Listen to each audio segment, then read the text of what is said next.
Good morning, everyone. Welcome to Activities for People Living at Home with Dementia.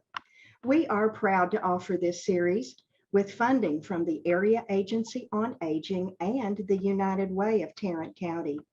These programs are recorded and are made available for viewing through a YouTube channel for future use.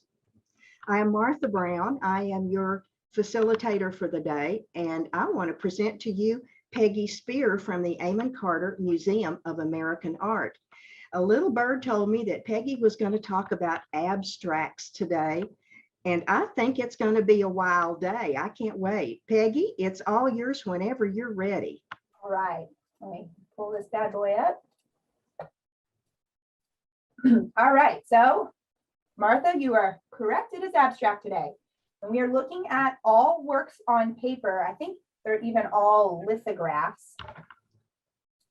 And they're some of the most abstract things that I could find in our well, I mean, everything, there's a lot abstract, but these all have a kind of similar feel to them in that it almost everything kind of reads as a full pattern versus abstracted depictions of something that's real.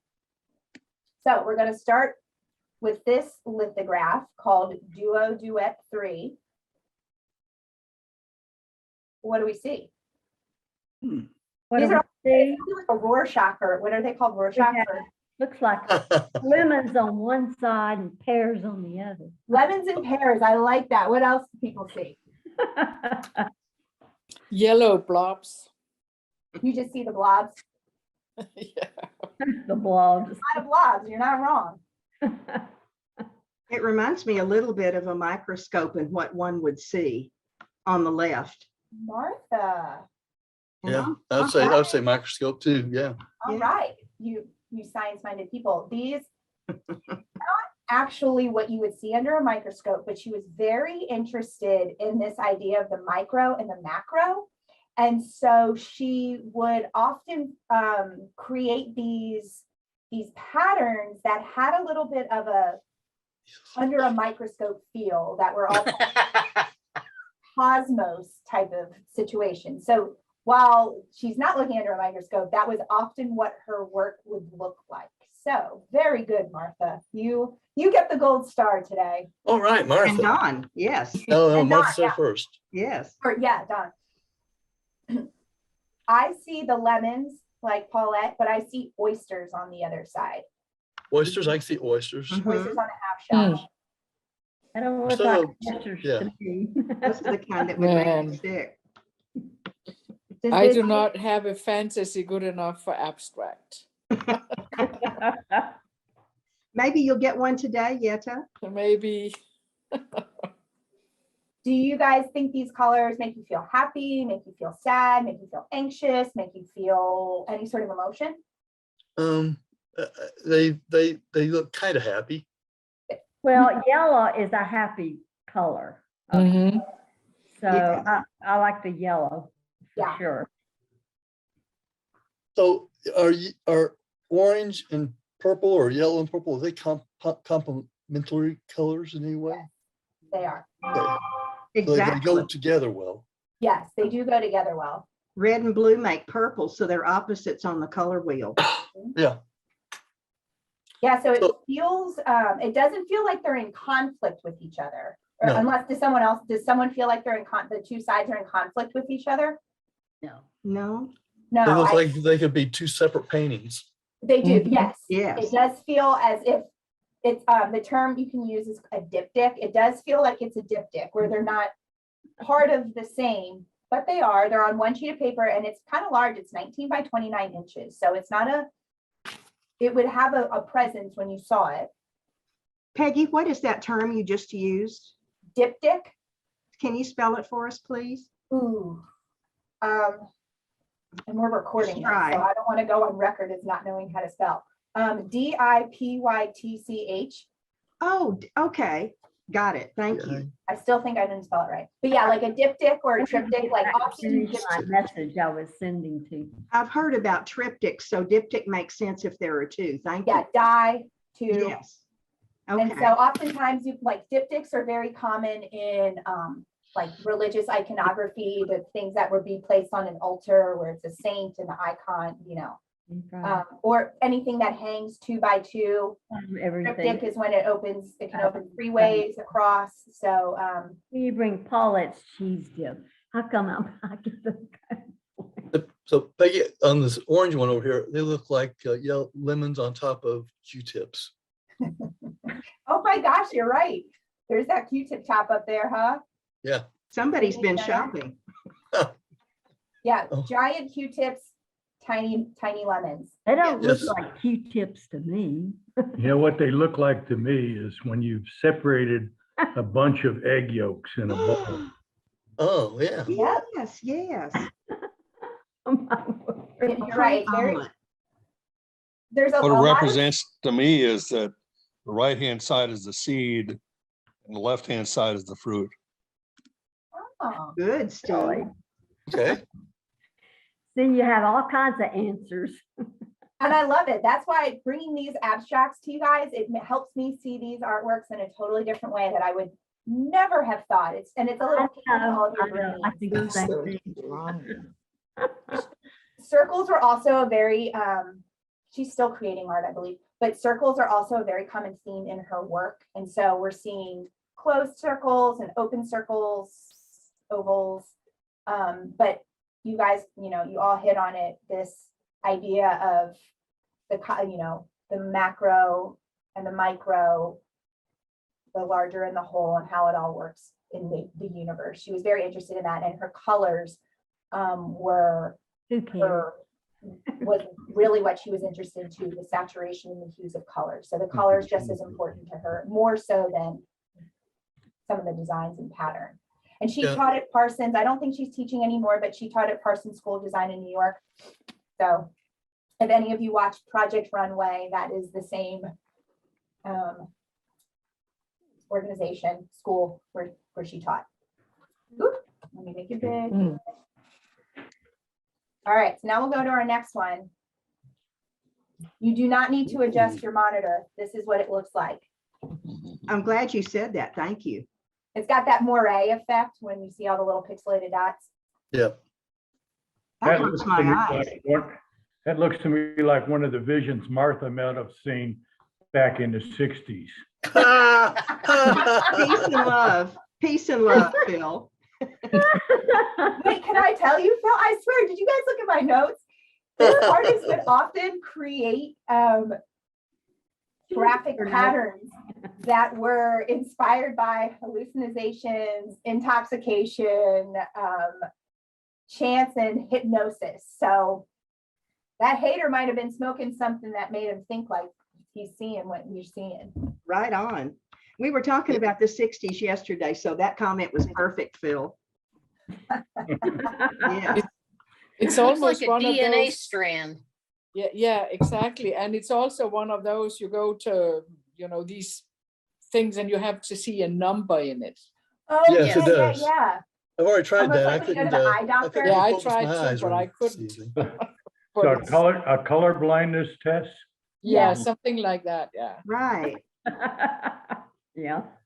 Yeah, so this is called Ripple, which I feel like it's a good name. You can kind of see the blue lines particularly jump out to me as the ripple, but the red and the yellow are all doing the same work. So, but he was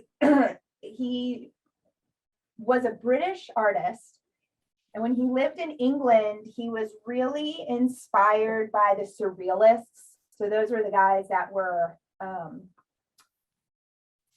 surrealism is so cool. It's those people that were kind of inspired by the subconscious. They would just create and with autonomy. There was no real things were dreamlike, didn't always make sense. So some surrealists could be like Dali with the melted clocks, with the ants crawling on the clocks, or Magritte, where it's a man he has an apple as a head with a bowler hat on. But you would be familiar with surrealist art, just walking with, but you might not know it's a surrealist painting.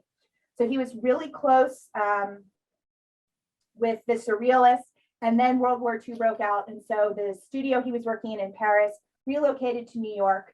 And because of the scene he was in New York, he moved to ABEX, Abstract Expressionism. And it was then he started, I think he, you know, he was hanging out with the avant-garde artists just because of how he was already hanging out with the avant-garde in England or in Europe.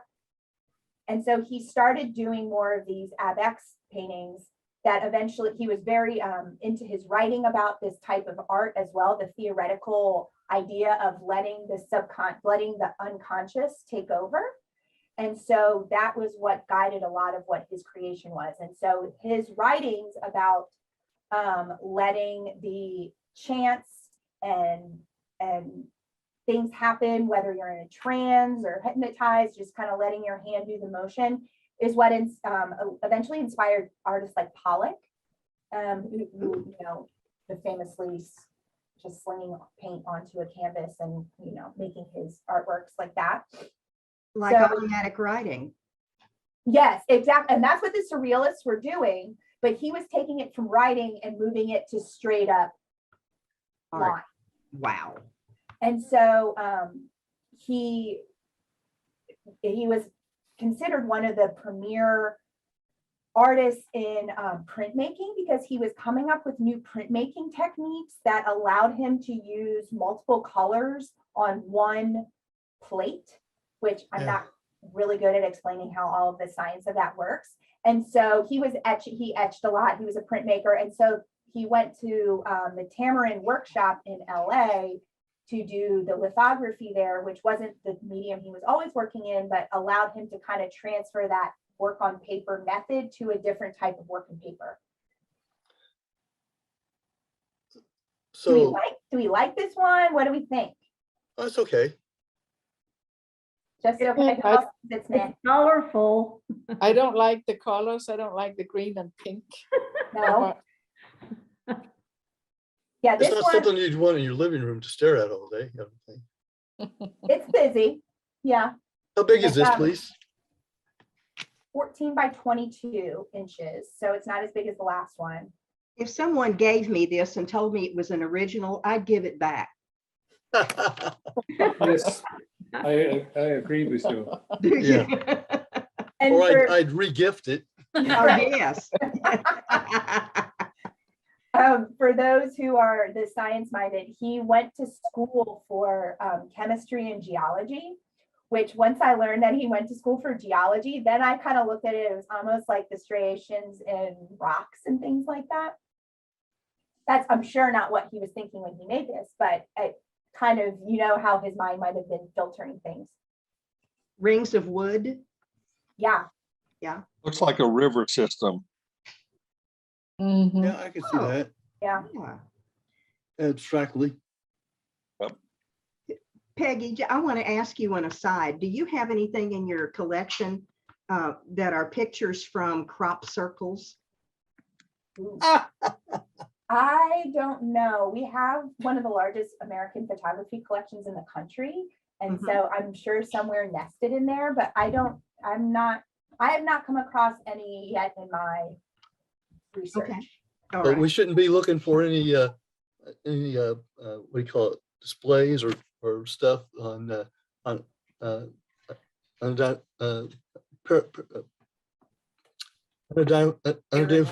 paranormal stuff. Paranormal. Yeah. Shucks. We can, I don't know. I haven't actually done a search like that. Now I'm really curious. I'm not going to promise you I can find anything, but I'm going to make that a topic if I can. Okay, thanks. Right, yeah. Ooh, I love that kind of stuff. We would get a lot of artworks then with orbs. There's always the question of what's that orb? And it's always, oh, the flash hitting the reflection of dust. I always thought that that painting was Picasso, not Picasso, somebody that's called this is called Scream or something. Or Monk. what's that? Monk. Monk? Munch. Okay, they always look kind of alien to me. Yes. Is that artwork still missing? Does anyone know? I don't think so. They found it. Man, if Seems you like I guys want to read- watch, if you're hunkering down now that Omicron is kicking up again, there is a documentary series on Netflix. Oof. I can't remember what it's called.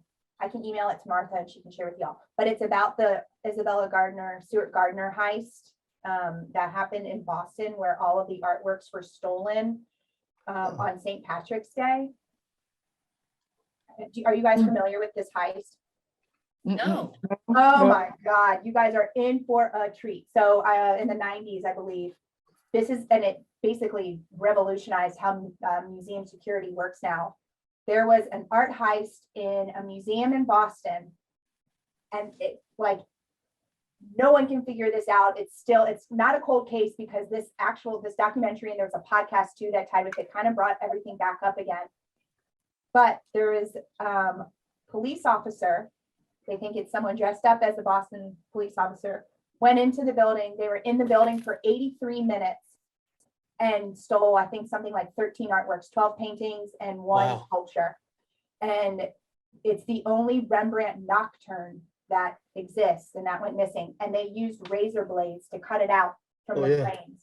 So all of the frames are still empty and hang in this museum per the will statutes that Isabella had created, but the artworks are still missing. And so no one knows, because like certain alarms weren't tripped and they knew exactly where certain things were. So no one knows. There's speculation. Was it an inside job? Was it a mafia job? There's all these different theories on what it was. And so that documentary series on Netflix kind of walks you through the different information and theories and things like that. It's really kind of a fun watch. Well, that's what I'm going to do this afternoon. Thank you. I cannot remember what it's called. I want to say it's. The name of the show is called "This Is a Robbery: The World's Biggest Art Heist." Yeah, and if you guys are podcast listeners, there's another name for the podcast too. But it's interviewing the security guards, the director of the museum at the time, the head of security, different police officers, other art robbers. It's very, very fascinating.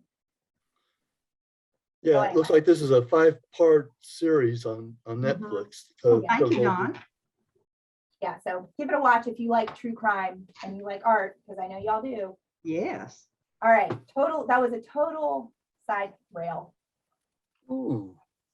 Okay, I heard some oohs. Oh, that's beautiful. I love that. Yeah. Mhm. It's air conditioning ducting. Yeah. Or one of those, what are they called? Those that can walk the Slinky. stairs. Oh, it's Like slinky. these. A slinky. The slinky. I see an apple strudel, like the thinly sliced apples, or like a ratatouille I on. can see that. Yeah. Mm-hmm. Maybe I'm just hungry. So this one, there's not much I could find about this particular artist or this artwork at all, but it's called Spooky Loop. Does it feel spooky to anyone? No. Oh, It doesn't look too spooky to me, but That yellow and blue one was spookier. The last one? Yeah. Yes. Yeah. Okay, so coming from this to this, does this feel as calming or more chaotic than the last one? this thing one's feels calming. Calming. everything's What kind of in makes- order. What makes you feel it's a little more subdued? I heard someone say there's more order to this There's one. and more I like order that to as it. well. That's Yeah. great. Order And and just the abstract. colors, it's just more, I mean, there's just 1 or 2 colors, but intensified. Yeah, yeah. This is almost the new color for this year, Very Perry. Mm-hmm. Oh, The I didn't Pantone see, is color. that the Pantone color this year? Yes. Oh, cool. I have to look at that. This one I wouldn't give back. I would No. keep No, it. I'll Correct. keep this one I also. would too, Yetta. This is a pretty one. This one is pretty big. It's 25 by 34 inches. So I feel like it would be one of those, if you had it on a wall. I know you shouldn't have it like this in the bathroom, but it would be nice to just kind of stare at if you were in the bath. Oh, yeah. Yeah. So you say this Manuel Fuentes is not very well I couldn't documented? find much about the artist. No, he's Chilean. That's about the only thing I could find. And the thing you're probably wondering, but we've looked at a British and a Chilean artist now. Because of the Tamarind workshop being in LA, it was really it was in LA, but it was for any nationally, any renowned artist would get invited there to push their practice in a medium that was starting to die, which was lithography.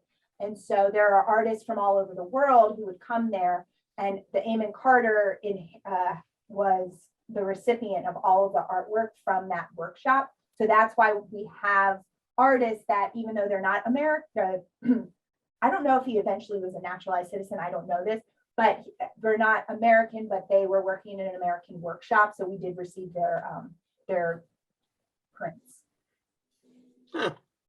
This is almost like one of those paintings where the dimensions look like they're off, like those where the stairs, people walk on stairs that are going all different directions that don't connect. Escher. Oh, like an Escher. Escher, yeah. Yes. It's almost like an etcher because it looks like there's this first loop divides into two loops going in a different direction. Yeah. Yeah, like here it starts to break in a way that doesn't. All right, we've got a couple more. Oof. This one is a tough one. I debated even putting it because it's really hard to see. Wow. I'd give this one back. Now, yet there's your eye test. Yeah, Was that a good exactly. one, Yes. Phil? Yes. Phil, what did you say? I didn't hear you. That, he said Phil? that's her eye test. Oh, So, yeah, colorblind test. Boy, it sure is. Oh, that Yeah, hurts. I know. So Yeah. for those who might not be able to see the slight variation in color, it's a very soft pink with almost like a tangerine gridding in different places on it almost looks like a blueprint, but a very jazzy blueprint in the colors that the artist selected. I do. And so this is another Untitled, so hard to. It looks like a person in a doorway. I can see that. Person in a doorway. Yeah. So you see the doorway, it's very symmetrical. Covered Kind patio. of, kind of Oh. a person standing in the doorway. Okay, to me, it looks like early, like Atari graphic style person standing in a doorway. It's Yes. not a realistic person. It's just kind of more of a shadow of a Yeah, person. it's too faded out for me. What's weird to me is if I turn my head, it changes shapes on it. Tour. Oh, Oh, it yeah. does. Yeah. Yeah, this one, I'm kind of with Myra. I love the colors, don't love the artwork. I think Right. Yeah, exactly. send it back. I mean, when you first look at this, when it comes on, all you see is pink, and then the lighter oranges, tangerine colors, just kind of slowly are seen by your eyeball. I Yeah, guess. it's like Creeps in. vibrating almost. Yeah. Yes. So this particular artist, I think he's still practicing over 7 decades. He's been practicing art. But he was a Cali guy. And so Cali abstract was pretty different than what was happening on East Coast abstract. And this was right before he moved to New York. Maybe I'm confusing my artist. I am confusing my artist. But he was really, really interested in, again, this idea of chance and this idea of circumstance. He was a Buddhist or practiced Buddhism, so he was really into this idea of things just happening the way that they happen, trying to place order to some things. And so for a while, he went through a grid phase. This was one of his, as he was kind of entering into that grid phase. But he was really interested in the experimentation and trying of new practice versus creating self-expression. While that was something he was doing, he was not focused on that.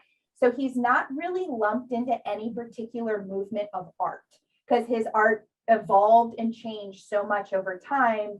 He doesn't fit nicely in the canon as a particular artist or another. I agree with you. You said it's kind of like a blueprint, but because all the lines are very, very well drawn. Yeah, there's a lot of control, Yeah. but nonsensical control. And I have a quote. He said he was found he was trying to capture art with the mind for the necessity of control, merging it with the yearning to fly. So while there's things that are very concrete and regulated and formulated, it's still nonsensical. So you've got that necessity for order with the yearning to fly, because then it's like, well, what are we looking at? We don't really know. So he did this at Tamarin as well, like the last artist we just looked at, and the artist before that. So these are all done in that lithography workshop in California. And we got two more. We'll go quickly. Ooh, steak. Exactly. Well marbled Exactly. steak. Piece of marble. Yeah. Steak. Rose marble. Did two people say the word steak? I did say, Yeah. yes, I said steak. Oh, that's It's like so a funny that that's what well multiple people marbled thought. piece of- All right, now I see the steak. Sure. I agreed with it. It's marbled steak. Mhm. I think it's flowers. And that's artwork. Flowers. flowers. Nancy's keeping it floral. We're all just hungry, it sounds like. We are all focused on our lunch. Yeah, I'm ready to eat. Embryo. I So see a Ruth little is- bird embryo. Okay, tell me where you're seeing Bird that. embryo, okay. I see that over on the right side, there's that the red Oh, like circle. over here? It looks like a, Yeah. just like a Oh, bird. man. Oh, my I word. love that. Y'all That's just. very natural. So Ruth Asawa, we've looked at her artwork, several different versions of her art. She was a drawer, she was a sculptor, famously sculptor, I mean, all of it, but her sculptures are the ones that are kind of orby, and she would hand weave these metal, beautiful things. But she was invited to, this is another Tamarin lithograph. She was invited down to LA. She lived in San Francisco, mother of 6 kids, and said, later, I'm gonna go down to LA for 2 months and do my thing. And she was able to, this is the only time she did lithography work. And what the beauty of this workshop is, it had all the equipment to create, which this equipment is pretty cumbersome and heavy and hard to operate. And so she was able to try this new art form that in 2 months she got really good at doing, and then never returned to this type of artwork again, to this type of medium again that we've been able to find.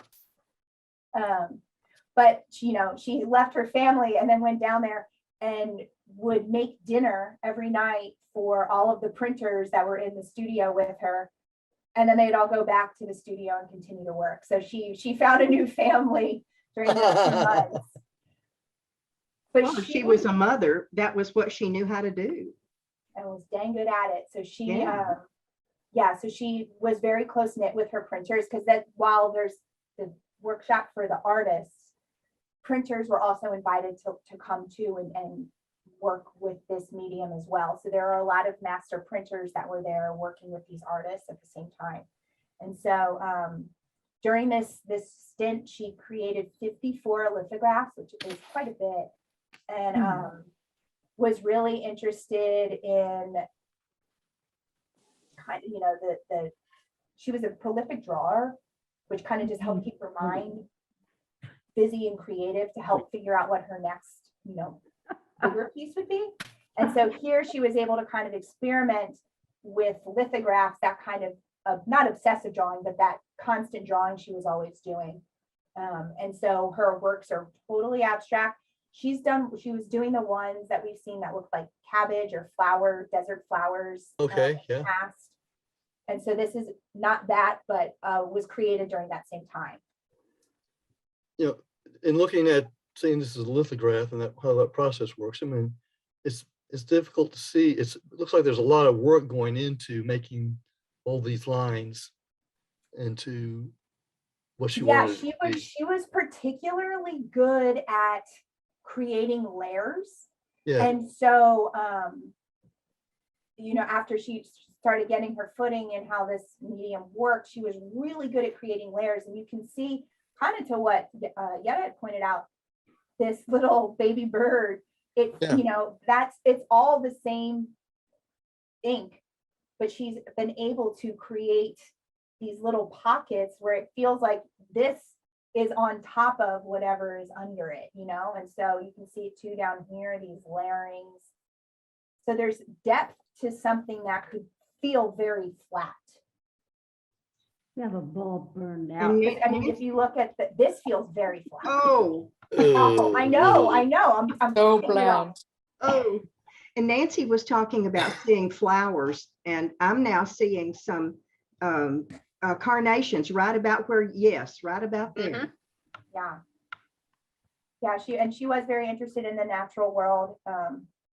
She grew up outside, you know, constantly playing outside and things like that. So she, as a child, was always very interested in the natural world, the natural patterns.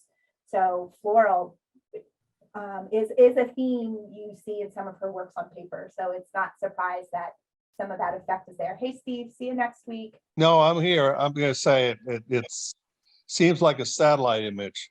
I was just ready to say that, Steve. That Satellite image. looks like. Cool. looks Okay, like, so what are it's you taking- seeing? If you're looking down, what's sending up to your satellite? Well, you see kind of water and landmass Right. and rivers, Oh, yeah. even some cloud cover. Clouds, yeah. I would say it would be looking at some part of the spectrum that's not the full spectrum. Right, yeah, it's Trying to measure the difference between the temperature in the clouds and the temperature on land. or right, yeah. Man, you guys, how interesting. something. My brain would not have gone there, and I love it. Now that I can see the rivers and the cloudy and very cool. Well, we've got one more Almost night goggles with a different color. over here. Yes. If you had night goggles, but had pink instead Yeah. of green. Yeah, I can see that. Mhm. Yeah. Looking at a garden. All right, so this is our last one. Good, but it's so beautiful. I love the colors. My word. Okay, so we got a fan out of Paulette. We like this one. Who else likes this one? I want to like it. I It's, like it. it's colorful. It's It's bright. colorful. It's, Zetta's face is making me laugh. This was her face. You're not masking it well, Yetta. I'm just not an abstract person. I don't like these colors. I'm sorry, Paulette. well, just- they're bright. They're colorful anyway. They're They're not colorful, dull. yeah. They're not But I don't dull. like the blue and the red together, and I don't like the Oh. red and the green together. Oh, my Yes. word. But what about the brown? I feel like that's a very interesting color choice. How do people feel about the brown? I I think it hadn't looks even noticed bad. it. What was that, Don?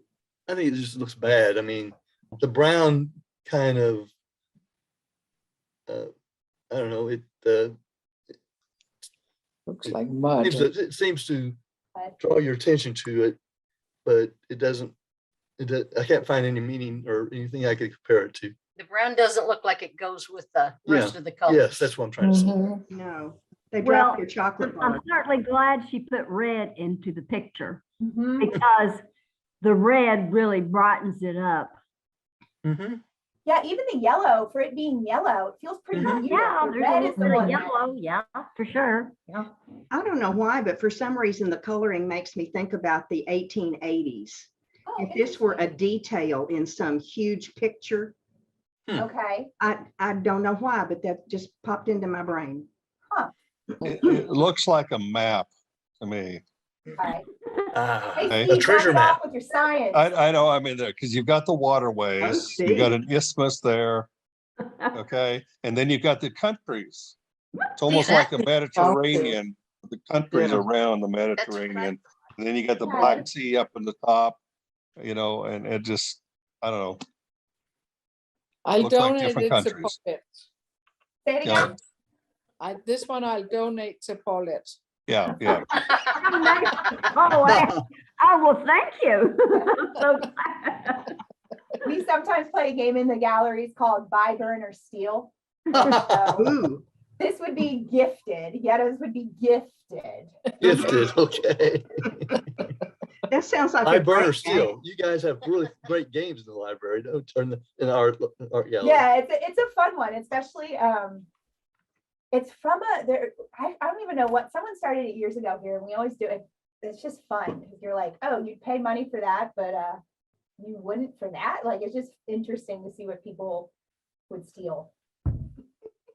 I see clouds and I see it as if like, kind of like Paulette said, or excuse me, Martha, like almost a section of what would have been wallpaper from the 60s or 70s. That's where my Yeah. brain went. I feel like you could see that replicated in a powder bathroom or something. Oh, yeah. I don't love it, but I don't hate it. I wouldn't wallpaper my house with this. Maybe with a silvery background. Oh yeah, Mm-hmm. give it that flash. Yes. But this artist too, I couldn't find a lot about him, but he was an LA artist that was minimalist, kind of like our friend Ed. Oh, They were working at the same time in LA with the minimalist kind of work. And then he moved to New York. This is the artist that then moved to New York and immediately switched to Abex. So this feels very Abexy of the artist out of New York at that time. And Abex is abstract and Expressionism. express. Thank you. what it reminds me, it could almost be like, how I say, a high school dance homecoming type of thing, and this is just kind of scenery around, Yeah. Yeah. you know? Just kind Yeah, of, just kind of filler. yeah, just See, there, that's just, all. Yeah. yeah. Well, This looks like a high school dance in Cary. Peggy, Yeah. is it normal that these abstract painters that they don't name it because they have no clue what it is, or to give the spectators Oh, something to think of? yeah. I mean, Untitled is a very, with modern artists particularly, they're just either experimenting or they don't want to leave the viewer or they don't really know what it is. So it can be a variety of reasons why it's untitled.